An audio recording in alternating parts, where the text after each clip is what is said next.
Hi everyone, he's on one of his farewell tours this year, and I'm going to go and see him twice. It can only be that Diane of Light Entertainment, Count Arthur Strong, and in this video I'm going to look back at his 3 TV series.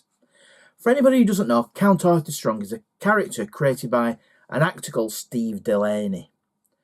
The Count is called the Count because Arthur once stood on the Queen Mother's foot and she called him a Count. Arthur is an entertainer, and he got into light entertainment and variety as it was dying. He's an older man now. He's extremely deluded and thinks he's still got it, thinks he's still a star. It ran for many years as a BBC radio comedy series that's very funny. It's set the Count's domestic adventures in Doncaster, and even features an episode, and I'll put a link to it in this video, where he auditioned for the role of James Bond against Sean Connery, and it's really funny. So, if you don't know Arthur, he mixes his words up, he stumbles, he's a bit confused, a bit like Joe Biden, to be honest. But there's 3 TV series. Series 1 in 2013, Series 2 2015, and Series 3 2017. It was on BBC 2. Then for the final series progressed to BBC One and become quite popular. And because it was funny and it was popular, the BBC cancelled it. You can definitely get it on Amazon Prime. I think you can get it on Netflix. So if you want to watch it, you don't have to rely on physical media, but it's not on the BBC the last time I looked. So series by series, Arthur and Michael, they're the 2 characters. The wonderful Rory Kinnear, who Bond fans know as Bill Tanner in the Daniel Craig era films.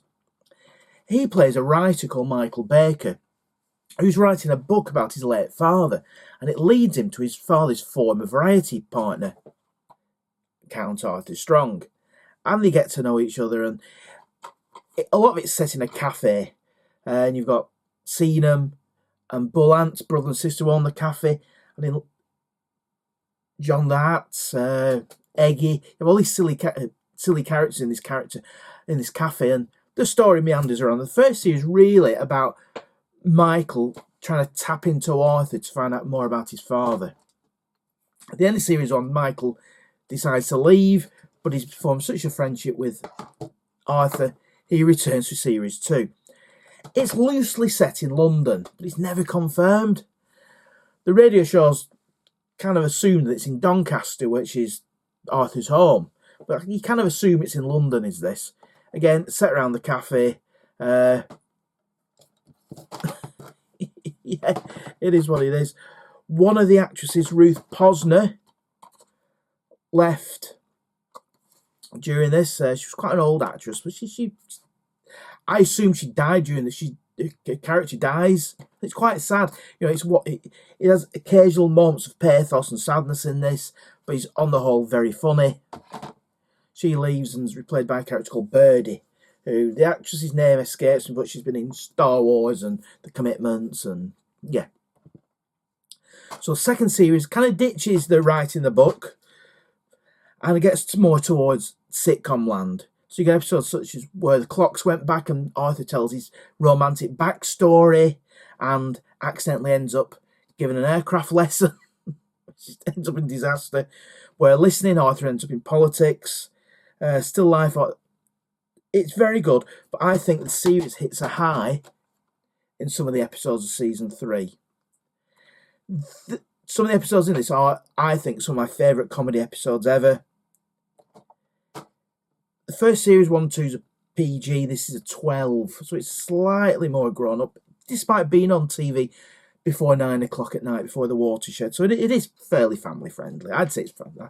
You know, I was showing these my son when he was 4, and he kind of found them funny. So they are all right for families. This has got an episode called Count Arthur's House of Horrors, and Arthur becomes an exorcist, and it's got one scene in it, and it just freaks me out, and it's so funny.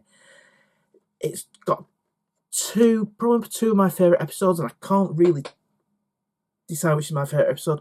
Arthur the Hat, where Arthur gets mistaken for a mafia boss, and Untrue Detective, where Arthur has a bump to the head and pretends to be a police detective and gets away with it. Very funny, very silly. Rory Kinnear as a straight man's brilliant. He develops a romance with Seenham, the girl from the cafe. It's very sweet. It's quite harmless, but it's very funny. It really is. So that finished in 2017. Don't really know, the count lives on because he tours every year. And there's lots of DVDs. Count Arthur Strong the Musical. What's this one called? And This Is Me. That was the last tour he did. Very funny. He's currently on tour. I've got some more of these, but I've lent to my dad. He's currently on tour at the moment. It pretty much my local show sold out, which is good. And he's also doing a version of A Christmas Carol. He tours a lot to Steve Delaney. And he's kind of on his first retirement tour. It's interesting that Steve Delaney's wife says as nearer Steve gets to Arthur's actual age or assumed age, the more he gets like Arthur, which I think's really, really sweet. But again, it's the PGs, they're family friendly, they're extremely funny. In this one, you're Psychic Charlie, a ventriloquist, and it's kind of a variety show, but it's pretty bad. You know, these terrible ventriloquist act, but it's funny. It's funny. He's just riotous. He must be absolutely exhausted after an hour and a half, 2 hours on stage. It's exhausting watching him on stage. It's a real kinetic comedy performance. That's pretty much all Steve Delaney does. Historically, he was an actor, and he's been in pictures on the internet and things like Juliet Bravo and All Creatures Great and Small, TV shows from the early 80s. But he was actually a carpenter in theatre and a craftsman. And somebody says, you remember that thing you did at drama college, that Arthur fellow, why don't you do him? And 20 odd years later, the act's still going strong. Very funny guy. It's a funny act, a funny old act. Very good that it got mainstream success. These are only available in physical media on DVD. Well worth having it. Yes, they're on streaming services, but you know what streaming services are like for pulling things. So I'm glad I invested in them. And these are always a good reminder of the tours. So if you like silly English comedy that's suitable for all the family, this does not tick a BBC box. Funny, popular, suitable for all the family. One thing is the TV show was partly written by Graham Linehan, who horribly got... Not Graham Linehan. Steve Delaney. No, Graham Linehan. Steve Delaney's Count Arthur. I'm talking like Count Arthur now. Graham Linehan, who got cancelled for some personal comments he made. And he got appallingly. And Graham Linehan is the creator of Farmer Ted, of course. So it does get into kind of bizarre Farmer Ted territory, this. But it's very family friendly, but at the same time very funny. It's something that gets repeated viewings for me, and I'm seeing him on these 2 tours this year, so it's got my seal of comedy approval. My wife can't stand him, so you either really like Arthur or you can't abide him. My wife finds him extremely annoying, which makes it quite a little bit funnier for me. My dad thinks he's really funny. My mum can't stand him, so whether there's something in that, I don't know. These are published, yes, they're published by the BBC, but they're through Comedia, which is an independent comedy company. I think they're based out of Brighton, and the Count's got some kind of association. So yeah, that's it. All 3 series of Count Arthur Strong, series 1, 2 and 3, starring Steve Delaney and James Bond's very own Rory Kinnear. It's got a good cast. Andy Linden, who's been in Harry Potter. He plays John the Watch, not John the Hatter, but John the Watch, who's an ex-criminal. It's got Eggy, who loves eggs and wants to protect eggs. Silly characters in a silly situation, based around a cafe. Is it funnier than the radio show? They're both equally as funny. The radio show leaves a lot more to the imagination,